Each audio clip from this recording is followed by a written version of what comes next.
Morning বন্ধুরা, তোমরা সবাই কেমন আছো? আশা করছি ভালো আছো। আমিও খুব ভালো আছি। Welcome to Bengali blogger channel. Welcome একটা নতুন ভিডিও নিয়ে। আজকে সকালবেলা উঠে আজকে প্রজেক্ট শেষ করেছি, যেহেতু জমা দেওয়ার দিন। প্রজেক্ট শেষ করে সোজা কাজকর্ম সেরে রান্নাঘরে চলে এসেছি। আজকে অনেকদিন পর আবার টিফিন বানানোর পড়েছে, নিয়ে যাবে। রুটি করে দিতে বলেছে, রুটি আর কুমড়ো চচ্চড়ি টাইপের। আর ভাত উনানে চাপিয়ে দিয়েছি, একটু পরে নেমে যাবে। আর ওখানে আটা মাখার জন্য থালা আর রুটির মানে আটা যাতে থাকে জারে, সেটাও রেডি করে নিয়েছি। তা চলো, কড়াইতে গোটা জিরে ফোড়ন দিয়ে দিয়েছি। এবার কুমড়ো আর একটা আলু কেটে নিয়েছি, সেটা কড়াইতে দিয়ে দেবো। ভাত উনানে ফুটতে শুরু করেছে, আর এটা ফোটা মানেই হয়ে এসছে প্রায়। আর এখানে দেখো, তেলের মধ্যে আমি গোটা জিরে ফোড়ন দিয়ে দিয়েছি। এবার এই যে কুমড়ো কেটে রেখেছি, কুমড়োটা এই তেলের মধ্যে দিয়ে দেবো। আর ওখানে আটা মাখবো, সব রেডি করে রেখেছি। বোতলে জল ভরবো, এখানে অনেক টুকিটাকি কাজকর্ম আছে। তারপর আবার ছেলেকে নিয়ে স্কুল যাওয়ার আছে, প্রজেক্টটা জমা দিতে। কদিন ধরে তৈরি করে, তবে আজকে ফাইনালি রেডি হয়ে গেল প্রজেক্টটা লেখা। আর কুমড়োগুলো সব দিয়ে দিলাম। এর মধ্যে একটা কাঁচা লঙ্কা ফেলে দিয়ে দেবো। এই তরকারিটা বন্ধুরা রুটির সঙ্গে, ভাতের সঙ্গে, লুচির সঙ্গে খেতে কিন্তু খুব ভালো হয়। যেহেতু আলু খেতে পারবে না, ওই জন্য এরকম একটা তরকারি করে দিলে রুটি আরামসে খেয়ে নেবে। আর ততক্ষণে দেখি ভাতটা হয়ে গেছে। আমি একটা মূলো সিদ্ধ দিয়েছি, আমার খেতে খুব ভালো লাগে মূলো ভাতে। আর ভাত প্রায় হয়ে এসছে, আর একটু হবে, দিয়ে উপর দিয়ে দেবো, নাহলেই গলে যাবে এই ভাত। এই ভাত চাপিয়ে কোনো লোকে খিদে পেলেও এই ভাত আরামসে খেয়ে নিতে পারবে, কারণ একটু পরেই নেমে যাবে ভাত। এর মধ্যে একটা কাঁচা লঙ্কা চিড়ে দিয়েছি, মানে খালি করে দিয়েছি। আর এর মধ্যে নুন, হলুদ আর লঙ্কার গুঁড়ো আর সামান্য একটু জিরে গুঁড়ো, স্মেলটা হওয়ার জন্য দিয়ে, এই দিয়ে কিন্তু এটা তরকারিটা রান্না করে। আলু চচ্চড়ি শুধু নুন হলুদ দেয়, আর ভাজা মশলা দেয়, এতেও দেওয়া যায় ভাজা মশলা, কিন্তু এখন আমার কাছে অত সময় নেই, সেই জন্য এরমভাবেই তরকারিটা আমি করছি। এটা ঝোলঝোলও রাখা যায়, আবার মাখা মাখাও করা যায়। আর কাঁচা লঙ্কাটা একটা স্মেল আসবে সুন্দর। কাঁচা লঙ্কাটা আসতে গলে গেছে, এমনিও বৃষ্টির সব বেরিয়ে গেছে। এর মধ্যে এটা কষানো আমার হয়ে গেছে। এর মধ্যে আমি পরিমাণ মতো জল দিয়ে চলে যাবো আটা মাখতে। যেহেতু তরকারিটা হয়ে গেলে আটাটা মেখে রুটি করতে বেশিক্ষণ লাগে না, তারপরে আবার রান্নাও করতে হবে। আর এটা তো সিদ্ধ হতে বেশিক্ষণ লাগবে না, মানে অল্পই জল দিলাম। তো চলো এবার আটা মেখে নেব। তরকারি হয়ে একবারে টিফিন বক্সে প্যাকিং করাও হয়ে গেছে। আমিও রুটি খেলো, আর তরকারি তোমাদের দেখাই। আমি টিফিনে দিয়েছি আর কিছু তরকারি এই বাটিটায় রেখে দিয়েছি, ছেলে খাবে। আর দুপুরে তেমন কিছু রান্না করছি না, যদি স্কুলে বেরিয়ে যাওয়ার আছে। ভাত তো তখনই বুট দিয়ে দিয়েছি। আর এখানে কলা কেটে নিয়েছি, কাঁচকলা, এই দিয়ে খয়রা মাছের ঝোল করব।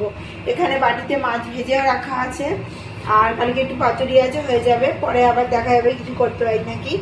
আর উনানে কড়াইও চাপিয়ে দিয়েছি আমি। কড়াইতে নিয়ে নেবো তেল, তেলের মধ্যে তারপরে কালো জিরে ফোড়ন দিয়ে কাঁচকলাগুলো দিয়ে দেবো। কাঁচকলাগুলো আমার ভালো করে ভাজা হয়ে গেছে। আমি মশলাও রেডি করে নিয়েছি, তাই নুন হলুদ লঙ্কার গুঁড়ো, এদিকে বেশি কিছু মশলা লাগে না। এটা দিয়েই কিন্তু এত স্বাদ আনে, তোমার ভাত যা করেছে সবই লেগে যাবে, পুরো ফাঁকা হয়ে যাবে হাঁটি। আর এই ঝোলটা কিন্তু খেতেও দুর্দান্ত টেস্টি হয়। আর বাজার থেকে কালকে একটা কাঁচা পেঁপে এনেছি, কাঁচা পেঁপেটা তোমার দেখাই পেকে গেছে, আর দারুণ মিষ্টি হয়েছে। এখন পুরো পাকা, কয়েক টুকরো আমরা খেয়েও নিয়েছি। আর এটা ছেলের জন্য রেখেছি ঢাকা দিয়ে, যে ও ঘুম থেকে উঠে খাবে। আর এদিকে দেখো, আমি এই পেঁপে খাই না, ওই জন্য ওকে দিইনি। আর ঝোলটা দেখো কষাচ্ছি, কালারটা দেখো শুধু। এতে একদমই অল্প তেল মশলা সব কিছু দিয়ে এই ঝোলটা রান্না করা হয়।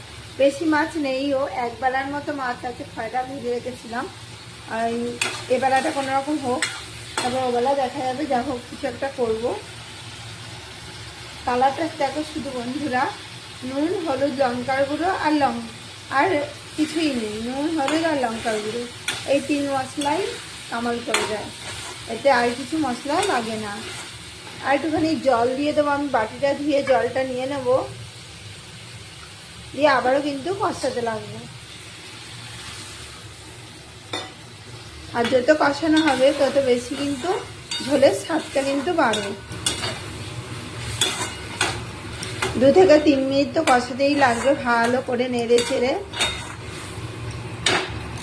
কষিয়ে মাছগুলোও দিয়ে দিয়েছি ঝোলের মধ্যে দিয়ে। কিন্তু এবার আমি চলে যাব, একটু কাঁচাকুচি আছে, ঝোলটা ফুটতে থাকুক আর ততক্ষণ কাঁচাকুচিগুলো সেরে আসি। আর টুকিটাই এই কাজগুলো আছে, ওগুলো সেরে এসে আবার ঝোলটা দেখবো। 5 মিনিট পর আমি আবার আসছি।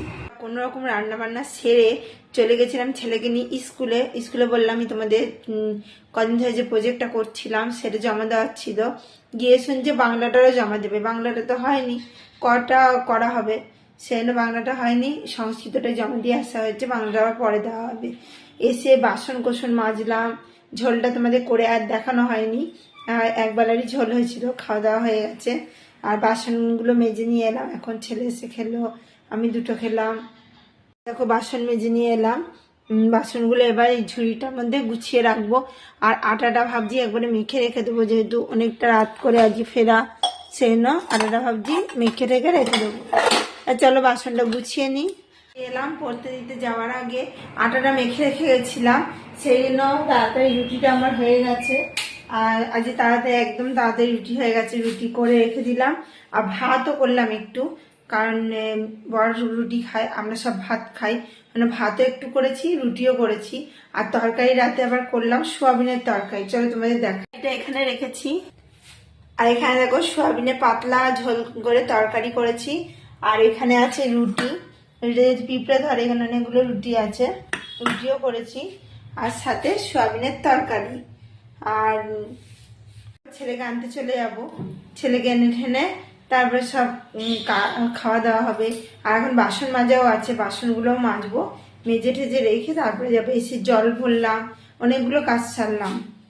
তা চলো গোটা ভিডিওটা স্কিপ না করে দেখতে থাকো, আশা করছি ভালো লাগবে। এর মধ্যে ভিডিও আমি এখানেই রাখছি।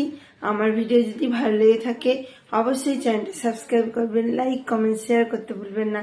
কাল আবার নতুন ভিডিও নিয়ে খুব শীঘ্রই আসছি। সুস্থ থাকবেন, ভালো থাকবেন, সবাইকে ভালো রাখবেন, বাই।